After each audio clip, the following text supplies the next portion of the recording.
নাই, সম্পূর্ণ কাগজপত্র আমার 24 সাল পর্যন্ত আমার এই কাগজপত্র ওকে। ডিসি সাহেব বলছে যে এগো ডিসিআর দাও, আমার ডিসিআর দিয়ে দিয়েছে, তারে কোনো কাগজপত্র দেয় নাই এবং তার অবৈধ সে কোনো কাগজপত্র নাই। সে সারা বিএনপি ধরে খাইছে, সারা বিএনপি ভোট পাইবে না কোন কারণে? বরিশাল বিভাগে ও সব নষ্ট করছে, ও সারা দেশ লুটপাট করে। হাতিমপুরে সে লুটপাট করছে, এই যে চিরু কমিশনের বাসায় লুটপাট করছে, এই যে হোসেনান বেড়াদার্সে ভিতরে ঢুকে লুটপাট করছে, এই 5 নম্বরে 505 জায়গায় 8টা ঘরে লুটপাট করছে সে 5 তারিখের পর। আমি চাচ্ছি যে ওনার কোনো ক্ষতি আমি করতে চাই না, ঠিক আছে? আমার ক্ষতি করতে না, সেটাই ভাই, ঠিক আছে। আপনি কোনো সমস্যা ভাই, আপনি ভালো মানুষ, দখল কি চাইতেছে না উনি যে কোনো সাথে হচ্ছে বা এই আমার হচ্ছে প্রতিবেদন, ইউনোসের প্রতিবেদন, ঠিক আছে? আপনি ক্যাশ, আপনার টাকা থাকলে ক্যাশ না, আপনার মালটা আমরা সসম্মানে বাসায় পৌঁছে দিই। আপনার জন্য কষ্ট করা পরিশ্রমের টাকা এই জায়গায় আমি 10 বছর সৌদি আরব কষ্ট করে এখানে আমি আমার এই পুঁজি ইনভেস্ট করছি। আজকে আমার পুঁজিগুলো সব সে রাস্তায় ফেলাই দিছে, আমার ঘরের কাগজপাতি, খাবার, ওষুধ সব সে রাস্তায় ফেলাই দিছে। এই যে মিন্টু ভাইয়ের ছেলেরা, মিন্টু ভাই নিজে এখানে দাঁড়ানো আছে, তার ছেলেরা আরো লোকজন নিয়ে আসছে। আপনি দেখেন তদারকি করেন, মালে কোনো ক্ষতি হয় কিনা। আমার বেরোয় কিন্তু মালটা আমরা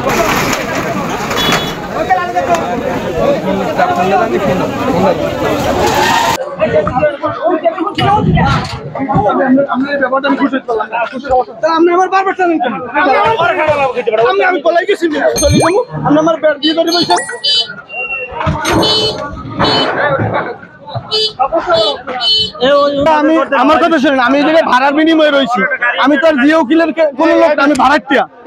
আপনি ঘর বুঝে নেবেন, জিও কিলের কাছ থেকে নেন বা আইনের ব্যবস্থা নেন।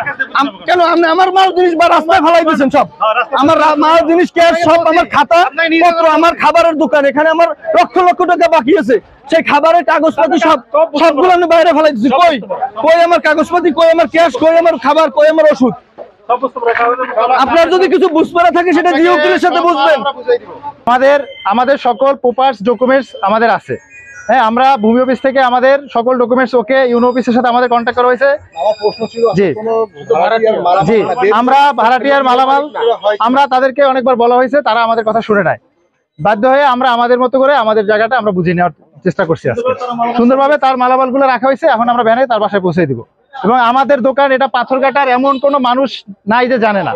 পাথরঘাটার জন্মের শুরু থেকে, মানে যখন এই জন্ম, পাথরঘাটার 30 বছর বাজারের বয়স যদি হয়ে থাকে, আমার বাবা প্রথম এখানে ঘর উঠেছে এবং ফার্স্ট ডিসিআর আমার বাবা পাইছে। আমার বাবার পরে সেকেন্ড আর কাউকে ডিসিআর দেওয়া হয় না। এর প্রপার ডকুমেন্টস আছে। আমার বাবা প্রতি বছর প্রপার ট্যাক্স দিয়ে থাকে, গভর্নমেন্টের যে ট্যাক্সটা সেটা সে প্রপারলি পেড করে থাকে এবং আমাদের ডিসিআর এর কাগজ সব ওকে আছে। এবং বাজারের সকল মানুষ জানে যে এটা সে অবৈধভাবে দখল করে নিচ্ছে। দেশ এখন পরিবর্তন হয়েছে, সবাই যে যার অধিকার আদায় করে নিচ্ছে, আমাদের অধিকারটা আমরা আদায় করে নিলাম। প্রশাসনের সাথে আমরা অনেকবার যোগাযোগ করা হয়েছে, না তারা আমাকে ওভাবে দখল করে দেওয়ার কথা প্রশাসন কখনো বলবে না। দখল করা, আমরা নিরুপায় হয়ে আজকে আমরা আমাদের মতো করে আমাদের জায়গাটা দখল করে নিচ্ছি। প্রশাসনের লোক ছাড়া এটা যদি বলেন, প্রশাসন তো আপনারা জানেন বাংলাদেশের প্রশাসন কিন্তু কিছু কিছু জায়গায় অনেক স্লো কাজ করে, চাইলেই ইনস্টলেশন না। পাথরঘাটা এটা আমি বলবো না স্পেসিফিক, বাট আমরা প্রশাসনের কাছেও যোগাযোগ করছি, তারা আমাদেরকে ডকুমেন্টসের ব্যাপারে যত ধরনের সহযোগিতা করা লাগে আমাদেরকে করছে।